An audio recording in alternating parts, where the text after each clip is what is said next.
Paul Krugman wrote an article on Obama's legacy, and he went on ABC to talk about it. So let's listen, and then I'll break it down. You're offering the most full-throated defense of Obama from basically anybody who's not on the Obama payroll right now. Right, and it's funny because I was critical, but that's the point in a way. People who had this idea that Obama was going to bring a transformation of America, I thought were being naive, but by God, we got health reform. We got a significant financial reform. We are getting, the environmental action is not everything you would have wanted, but it's more than anyone else has done for decades. So put it in context. What are you saying? He's one of the most successful. FDR? Or are you putting him in that category? No, FDR is on a different league, right? Okay, so where are you putting him? In the end, Reagan did not leave the structure of American society particularly different. He did not, in fact, change the basic legacy of Lyndon Johnson and FDR. I think if my ranking of consequential presidents, at least in modern history, would probably be FDR, LBJ, Obama, and then Reagan. So Leon Panetta, who serves both as the CIA director and is Pentagon secretary, says that Obama too often relies on the logic of a law professor rather than the passion of a leader. Right. Does Panetta have a point? I'm allergic to this kind of, does he have the leadership quality thing? That's an important thing when it comes to a president. Obama is pretty professorial. I've had a couple of meetings, and I and other academics are there and sometimes think, oh, he's more professorial than we are. But look at what he did. Bill Clinton is an incredibly gifted politician. Bill Clinton is a room, and it doesn't matter how many people are in the room, you think he's talking to you. But in fact, Bill Clinton was not a consequential president. And Obama, although clearly not the natural politician, is a consequential president. I think you would acknowledge that the least convincing part of your article is the one on national security. I don't think there's any way you could call him a great national security president. I don't think you can call him a terrible one either. And what I say is, look, he's basically fairly typical for post-Vietnam presidents. He hasn't done anything really stupid. Agree to disagree. So let me break that down. There's a lot there. Some areas I think he's right. Other areas I think he's totally wrong. That last one is the perfect example of where he has no clue what the fuck he's talking about. He hasn't done anything bad on foreign policy. Okay, do you see what he's doing in Syria and Iraq? We're fighting right now in Pakistan, Yemen, Somalia, Iraq, Syria, and Afghanistan. If we're being honest about what it is when you use military force in another country through drones or otherwise, we have 6 wars going on right now. 6. He's continuing Bush's legacy on foreign policy and on national security in so many ways.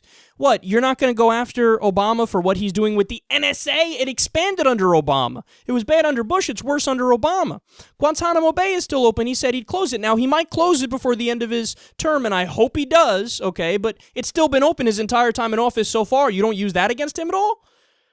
I mean, in many, many ways, he has followed in Bush's footsteps. In Afghanistan, he increased the troop level, okay, then he slowly drew it back down, and then now we learned the other day we're going to be there for another 10 years. We're basically going to keep a permanent base there, with at least 5,000 troops there, probably more like 10,000. Okay, that doesn't count as being bad? If Bush did that, Krugman, you would be all over that. What do you mean he hasn't done anything stupid in terms of foreign policy? He's done many stupid things. The smart thing to do would be non-interventionism, okay, just pull out, okay, let the rest of the world take care of their own fucking problems, and every once in a while, if you want to do an action, you could do it, but you have to go through the UN, NATO, and Congress, because that's how you comply with international law and the U.S. Constitution and U.S. law. So that would mean if you wanted to save the Yazidis on the mountaintop in Iraq, fine, but you would have had to go through that process. But in the U.S. now, we don't even consider it. We're just like, we'll do whatever the fuck we want. Sorry. We're just going to go around, do whatever we want. Fuck Congress. They didn't approve it. If Bush had done something like this and not gotten it approved from Congress, oh my God. Krugman would be like, war criminal! But when Obama does it, well, he hasn't done anything too stupid on foreign policy. Yes, he has, and the things that he's done that are stupid is follow in Bush's footsteps. Then also, let me get to an area where I agree with him, okay? He said, well, I can't stand the leadership talk. To me, that's the silliest, I don't even know what that means. He's not a leader! But what does that mean? His personality, so he doesn't scream shit? Like, he doesn't puff his chest out and say, now let me tell you something. Okay. I don't know what that means. Go by the policies. Are the policies good or the policies bad? And that's how you judge somebody. To use these like primitive ape-like terms. Is he confident? Is he arrogant? What kind of body language does he have? Well, are we chimps? Is that how we look at shit? Like, ooh, let me see the way that they're reacting with their body language. We're not children, and we're not apes. I mean, judge based on the policies, and that's it. So I agree with Krugman on that. But then, okay, so here are some areas where it's more mixed. He says, well, he's going to be viewed as, he's giving him a lot of praise here. If he's grading Obama, he's basically giving him a B or an A.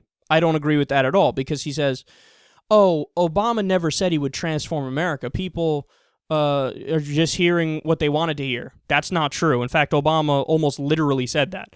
Obama said, I'm not going to play the same old Washington games better. I'm going to change the game. Many things, hope, change. I mean, those are the vague terms, but he said it more specifically, too. And meanwhile, he's done nothing to transform the system. He hasn't tried anything for campaign finance reform, and that's the biggest issue. That's the issue of money in politics. He didn't try that at all because the system got him to where he is, so he likes the system in a weird way. So the idea that, like, people weren't listening if they thought he would transform America. No, there was good reason to think he would transform America. And here are the only other areas where Krugman makes a decent point, where he says, well, on healthcare, he'll be remembered positively, and on the economy, he'll be remembered positively. That doesn't tell the whole picture, okay, because Obamacare, it's good, it's a step in the right direction, but it is the Republican reform, okay, and the better reform would have been Medicare for all. So yes, I think historically it'll be looked at positively because it's the first step, and any step was better than no step. So it'll be looked at positively, but it's not Medicare for all. You didn't hit a home run. Okay, so that should be mentioned. And also on the economy, yes, the unemployment rate went down. Yes, the market is doing much better, but those aren't the best economic indicators for how America is doing. The market only tells you how the rich are doing, and the unemployment rate doesn't mean all that much. I mean, it's better than what it was under Bush. But, I mean, you still have a war on the middle class, a war on the poor, and high-paying jobs were replaced with lower-paying jobs. And he's an economist. He should know this stuff, and he's making it seem like it's all puppies and rainbows. But no, the economy isn't in such a great place right now. The economy is, we don't have nearly enough unionization. The middle class is still feeling it. The poor is still feeling it. But he kind of brushes that aside. And he's definitely wrong on the idea of financial reform. Okay, because he says, he'll be remembered for financial reform. No, he won't.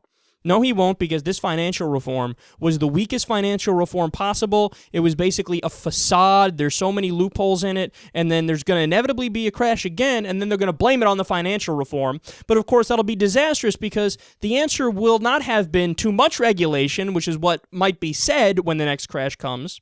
It'll be too little regulation because they pretended they did regulation, but it was actually, again, just a facade, very minor regulations and tremendous loopholes where business as usual continued.